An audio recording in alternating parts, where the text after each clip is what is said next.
Going live, going live. Johnny Five is alive. And yes, we are officially doing our weekly stream today on the Day of Love. Welcome, everyone. My name is Bart. This is Tully Television, and welcome back to our channel. And this is going to be our weekly stream. Let's get right into it. We're going to talk about a bunch of things today. Um, I do apologize for the other day. I don't know what made me think that pay per view was Saturday. But we're going to move on from that and we're going to talk. Some things did happen over the weekend as far as the Super Bowl, some trailers dropped. Watched a movie that I'm interested in discussing. But I hope that I find you in a wonderful mood on this day of love, so to speak. And I hope that I can bring a little bit of happiness to you. I want to thank everyone who's been stopping by and everyone who will be stopping by, liking, commenting, sharing, hitting all on that bell notification ding a ling ling when you subscribe, okay?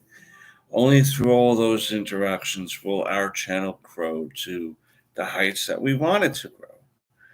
But thing I want to talk about. Oh, I don't know if you guys have met Red yet. This is Red, Pinky's new friend. I was given him. I was given her.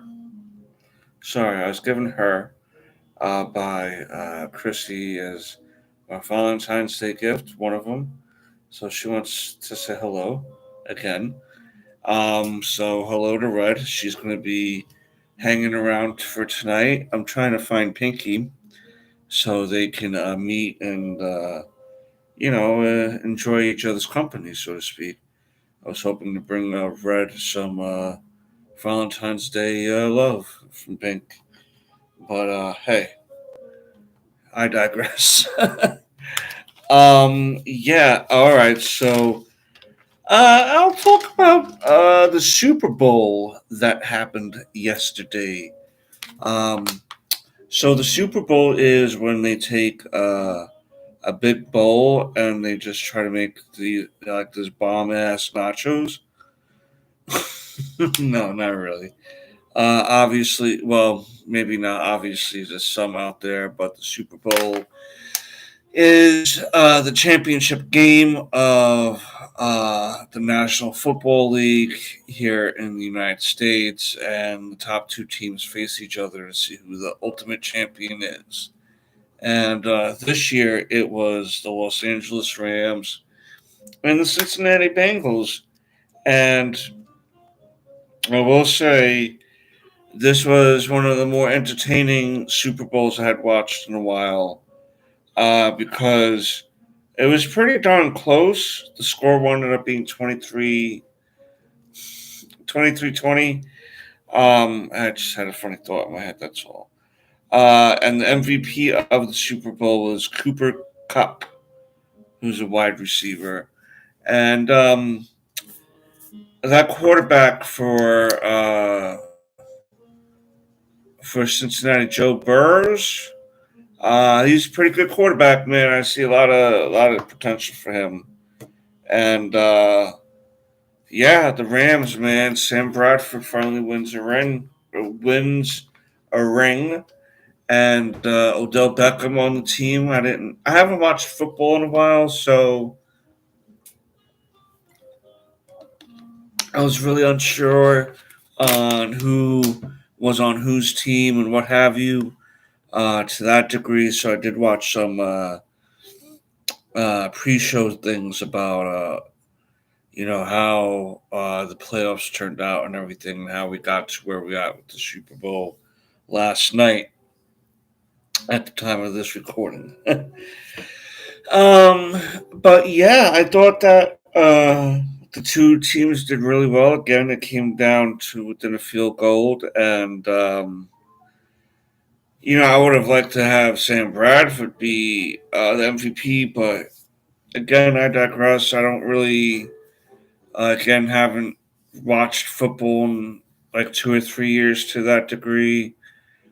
I know more like two. The last two seasons I haven't watched, and just due to not having cable. That's all. No real other reason behind it. I just watch highlights on YouTube and stuff. And I don't think I watched last year's Super Bowl. I forget. I might have. I might have. I forget. If I did, it was so. It was, no, I did. I think I did. Yeah, I did watch it because I did a thing. I did a video on the weekend halftime show.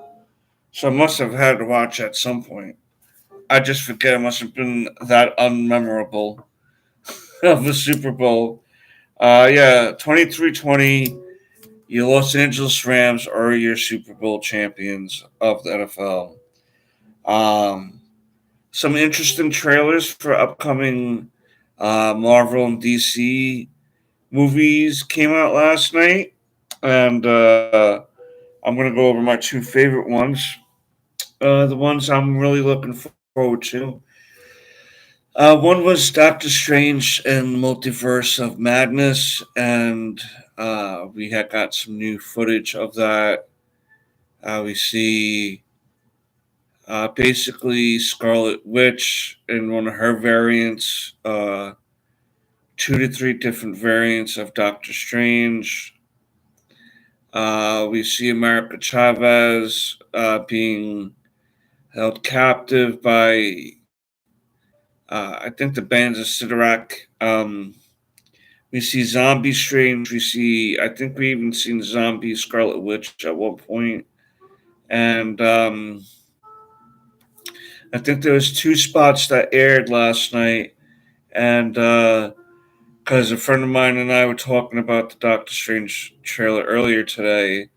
And we both had confusion because I mentioned the zombie part. And he was like, there's no zombies in there, or whatever. And I was like, oh, all right, maybe I seen something.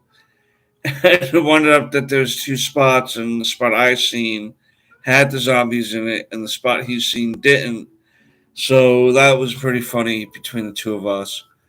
Um, Speaking of him, I want to give a quick congratulations out to Jordan uh, on his newest addition to his family, and congratulations on that, on everyone being healthy, and uh, can't wait to meet the new addition, so to speak.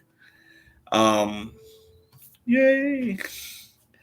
But yeah, this movie's looking pretty good. I know I said earlier in some earlier video that this movie might make about $750 million. Um, to be honest with you, this might make almost $1 billion. Um, because with some of the new footage put into it, it's definitely uh, interesting. It looks like the Illuminati may be in it. It looks like there might be a variant of Charles Xavier in it. Uh, there's Ultron bots in this.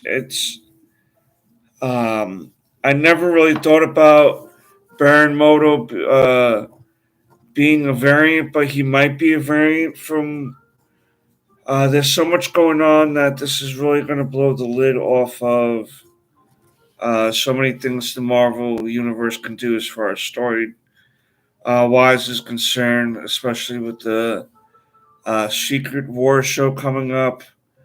I think it would be pretty crazy to have the Secret Wars show and have all the movie characters on this show um, kind of have like a 6 episode end game where it's all like meshing people together. You wouldn't think that would take place, but again, only time will tell with that. The second trailer that came out was the Black Adam trailer with The Rock, and Pierce Brosnan as Dr. Fate, and the Doctor Fate looks really good. The whole trailer looks really good. We see a scene of The Rock as possibly a slave at one point because he has a face of anguish on his being expressed. We see him in his Black Adam costume, which looks really great, man. This movie is turning out to be another one that I think will turn out to be a top movie for the year. I think it comes out. I know Aquaman 2 comes out at the end of this year too, and I'm kind of excited for Aquaman 2. Um, Not as much as Black Adam. I'm not a big Aquaman fan. I respect the character. I respect the lore. I mean, Justice League member and everything. And Jason Momoa did a really great job. That was really awesome. But I'm gonna go check it out because I like the actor. I like what they did with the first one to a degree. But it could have went either way for me. It wasn't something where I was like, "Oh, this is gonna be awesome," regardless. Uh, I'm not that, like I said, I'm not that much of a fanboy when it comes to Aquaman anyway. But I am looking forward to that one. I am looking forward to the Black Adam one as well, and we'll see how those movies go. DC put out some new stuff too with the Flash and stuff, and to be honest with you, I was excited about the Flash movie, and I really was hoping to see different things happen um, when it comes to that movie, but I don't know anymore. I'm not sure if the Flash movie is going to be what I was anticipating it to be, and I mean, I'm going to give it a shot. I'm going to watch it. Yeah, I know visually it's going to be stunning. It's going to be exciting to see Michael Keaton back as Batman, but I'm hoping that there's some surprises that have yet to be revealed and make me a little bit more hyped about the Flash movie. Um, I did like the Flash in the comic books growing up as I was reading comic books, but again, Batman was my favorite comic book character, and that title, Batman and Detective Comics, were uh, primarily the DC books I collected, and there's some Superman on occasion, some Wonder Woman on occasion when uh, I was interested in who's writing and the direction, but mainly Batman and Green Lantern. Green Lantern, when Kyle Rayner was turning into Green Lantern, I was reading that whole story. I was reading the whole story of Green Lantern from when he kind of turned into Parallax to Kyle Rayner turning into Green Lantern and that lore. And then I stopped with that for a little while. But Batman, Green Lantern for me for DC. Marvel, I was more X-Men, Avengers, group books. I think group books, or Justice League too, JLA. The team books I always have a fondness for because you can bring in characters you normally wouldn't expect and have them interact with other characters you normally wouldn't expect.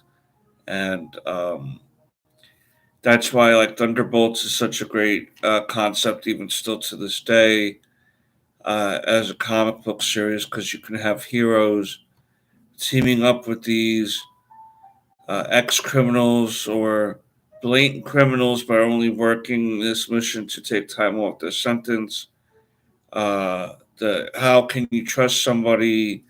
Storylines, the possible romances, the possible rivalries, the possible uh, romances. That's why I like group books because you can always get a couple characters together that you would never think would be uh, compatible to be on panel together, but really have some great banter and awesome imagery happen.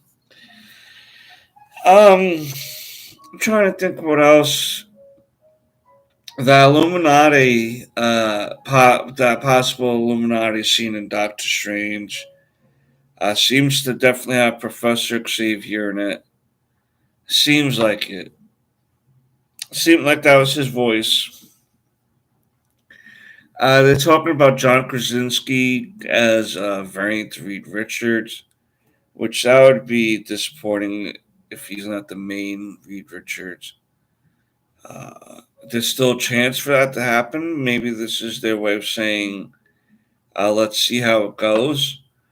You still have Black Bolt. You still have a version of Iron Man, maybe a version of maybe Captain America, maybe a version of the Beast. Some of these characters have held a seat at the table of the Illuminati. Black Panther, the Black Bolt. So you really have a couple of characters to really bring forth out of this multiverse story and really do something interesting here. And I'm starting to think that maybe uh, this could be better than I was even anticipating it to be. Because after Spider-Man No Way Home, I was thinking that this was going to be somewhat of a lame follow-up, but I'm not thinking. I'm starting to lean a little bit maybe away from that idea at the moment with some of these trailer shots. But again, only time will tell. I think that this movie's not getting released until May, so that's still 2 to 3 months from again at the time of this recording. Um, last thing I want to talk about Super Bowl related was the halftime show where you had basically I called it 20 plus years of aftermath records on stage. You had Dr. Dre, Snoop Dogg, Eminem. You had Mary J. Blige. You had 50 Cent. Basically, apart from Mary J. Blige, because I'm not sure if she was signed to Aftermath Records, but I know she would do a ton of collaborations at that time. And but basically, the rest of the guys are extensions of Aftermath Records. Kendrick, yes, he was signed through Shady Records, like 50 Cent, but that's still under an Aftermath label. Uh, Again, Dr. Dre, Snoop Dogg, Eminem, Kendrick Lamar, 50 Cent, Mary J. Blige. You can't really go wrong with that. That's like if all those people were at a concert, which that's basically what last night was. It was like a 20-minute concert. They all did their own little songs and stuff. Uh, that's if you thinking, like I said, that's like a 20-minute concert. But if they were all at a concert that was being charged for, to have those 5, 6 people performing on stage in one evening, you're looking at probably a couple $100 to get in.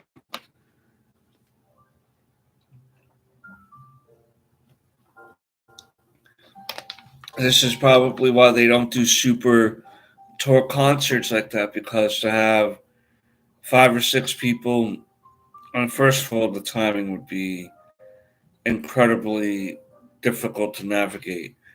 But to have those five same people from last night, let's say, perform every night for 6 months straight to a degree, I mean, and Saturday and Sundays off, those tickets would be very expensive to get into a show to see them live like that. And to kind of hear um, that a lot of people were disappointed with the halftime show is disappointing to hear, period, because, you know, uh, I'm not saying that all those artists have never had like one or two bad songs. Yeah, I'm sure they've had a couple songs not do as well as other songs, or these artists get to a point where you can kind of uh, make fun of them in a way as a joke because they've been such a long stay in pop culture, but still have great show. And it's kind of disappointing to hear that some people didn't think that it was. And yeah, you know, I don't know. I don't know. this guy, this guy. But all right, so the other thing I want to talk about, just give me a minute here.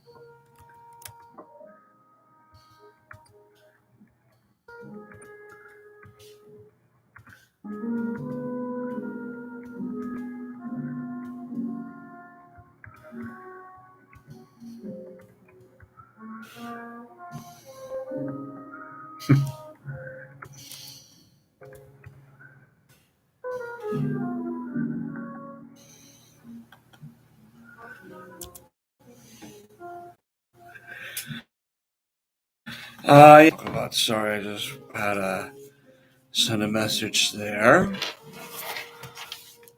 I seen this movie the other day, okay, and I know this is going to be some sort of one hell of a movie to talk about on the Day of Love.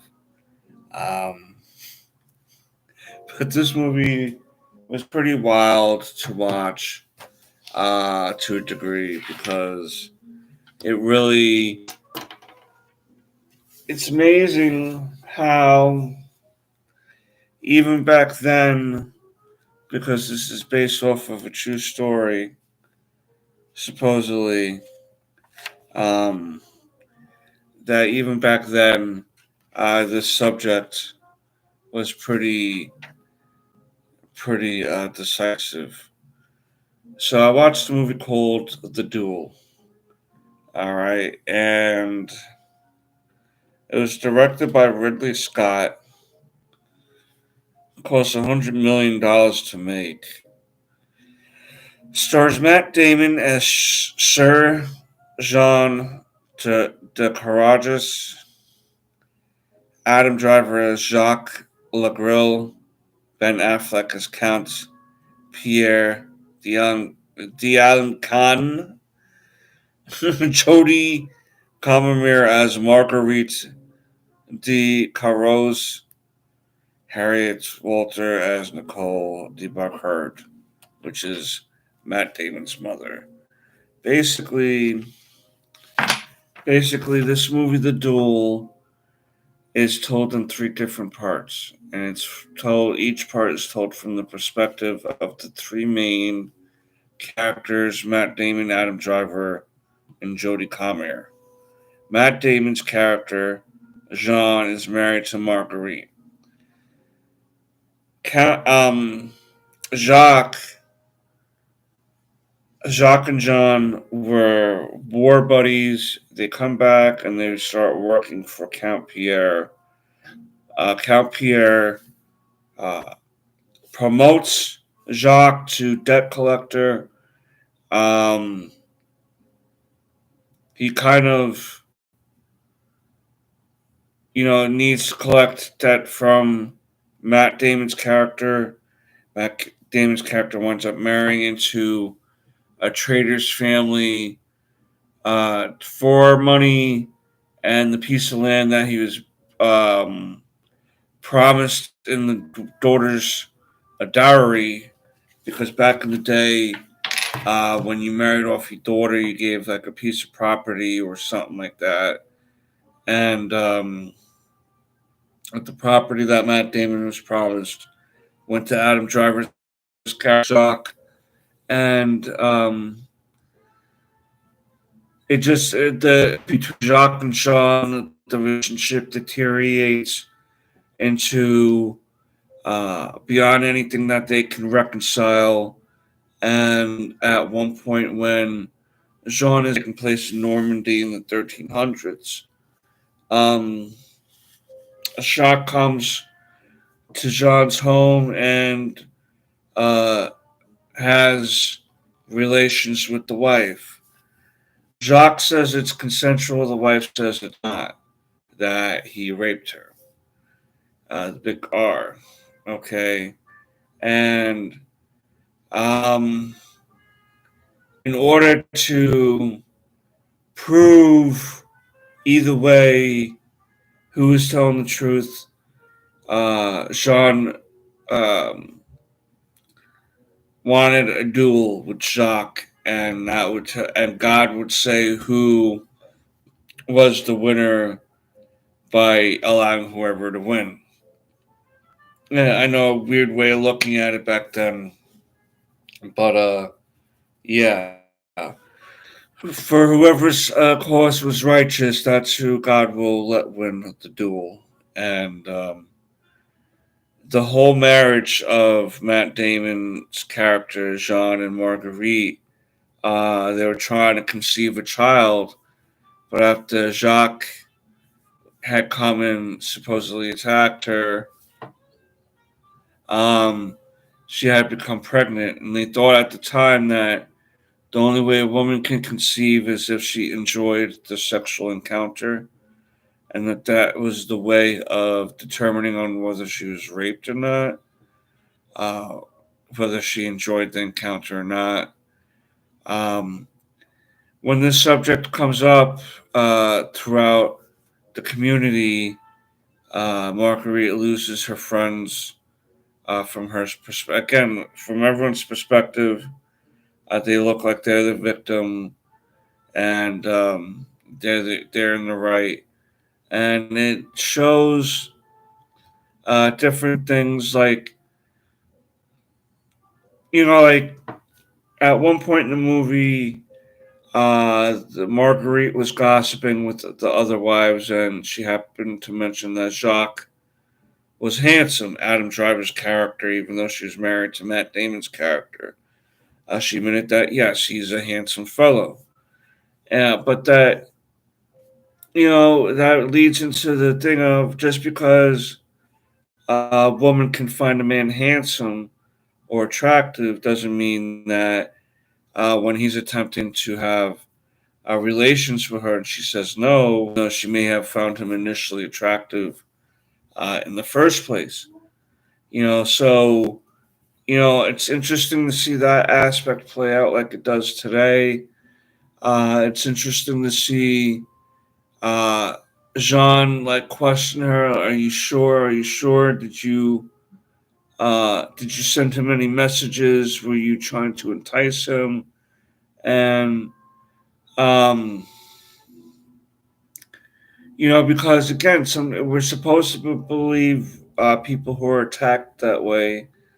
But unfortunately, there are people who lie about that as well. So that's why it's such uh, very sensitive subject when we're dealing with these type of situations. And at the end, I'm going to go one because you can wind up looking it up anyway. It's history. Matt Damon's character, Jean won, and he died years later in the Crusades. But it leaves you very open ended on if it really happened or not, uh, because there were certain parts when the duel was going on that Marguerite grew very concerned on what was happening to Jacques, and she cried when he died, and it was an interesting thing to think that maybe she did want to be with him, but that still doesn't mean he didn't force himself on her. maybe she did have loving feelings for him, but couldn't because of being married and of the times, and that she genuinely felt bad for him when he died because of caring for him and not being able to show it. But that again, that doesn't mean that at that instance when she was saying no, um, even if she was saying no, I can't. Uh, Even if she was saying I want to be with you, but I can't because I'm married, so the answer is going to be no. Um, Even though she's finding him handsome, even though she wants to be physical with him, uh, once a no is a no, then it's a no, you know? And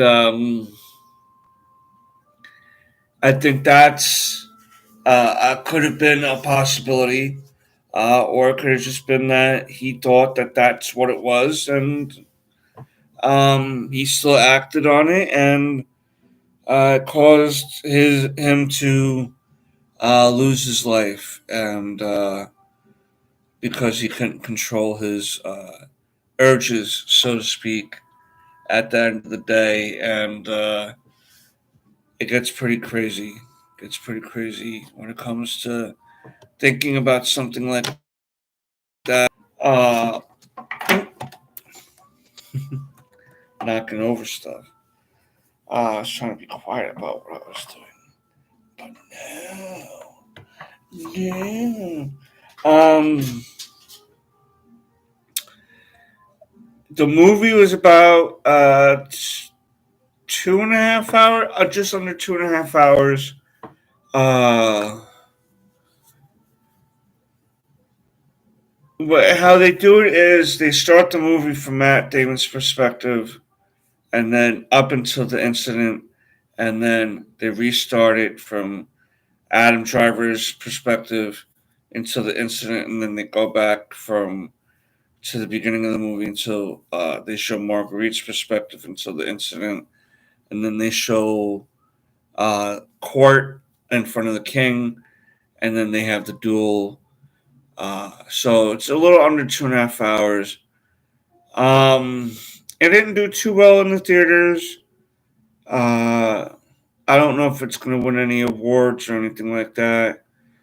Um, the acting was okay. I mean, it was Matt Damon. It was Ben Affleck, Adam Driver.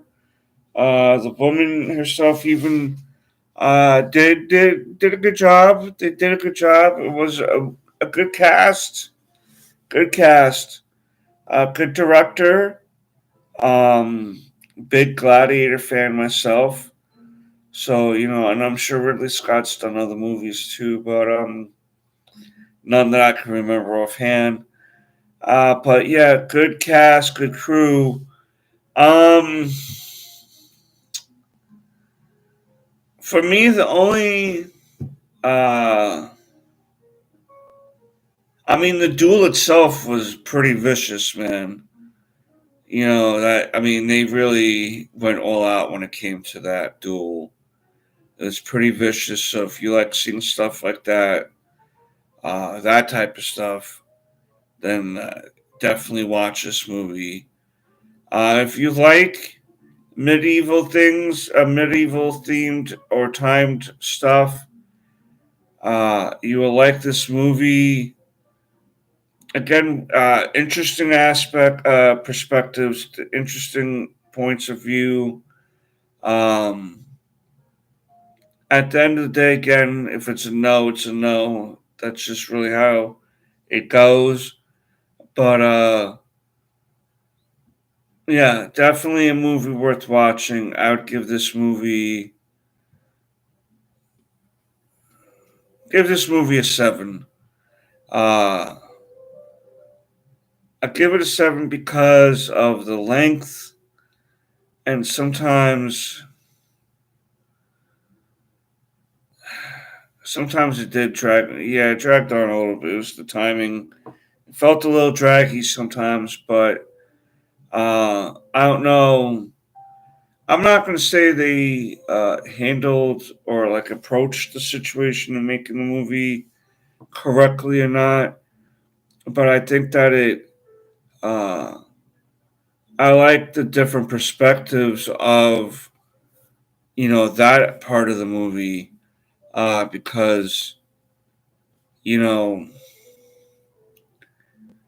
I'm kind of glad that we've gotten to a point where men aren't always necessarily so rigid on talking about certain things that may happen like this to their wives or daughters, but there's still a lot to learn from when it comes to these things on how to handle them and the long term care that comes to need to be needed when it comes to these type of attacks on people. Um, but the battle scenes were pretty vicious. Uh, the acting was really done well, but the timing of it and yeah, the timing of it and some scenes I felt was a little unnecessary or a little extravagant. Uh, but yeah, 7.5. 7.5 out of 10 for the duel, and yeah, that's about what I got for the week, guys. And I want to thank everyone again for stopping by. I want to wish everyone a happy Valentine's Day. And just remember on this day of love, it's always fun to have a significant other, have friends, have family, your fur kids, all that beautiful stuff. If you're into fishies or your feathered friends. Uh, but remember, most of all, love yourself first of all. Because no one's going to love you the way that you can love you. So just always remember that you can want to do things for other people, you can want to be there for other people, but you can't do that unless you take care of yourself, inside and outside. So, guys, just keep that in mind. And again, thank you everyone for stopping by. And until next time, peace.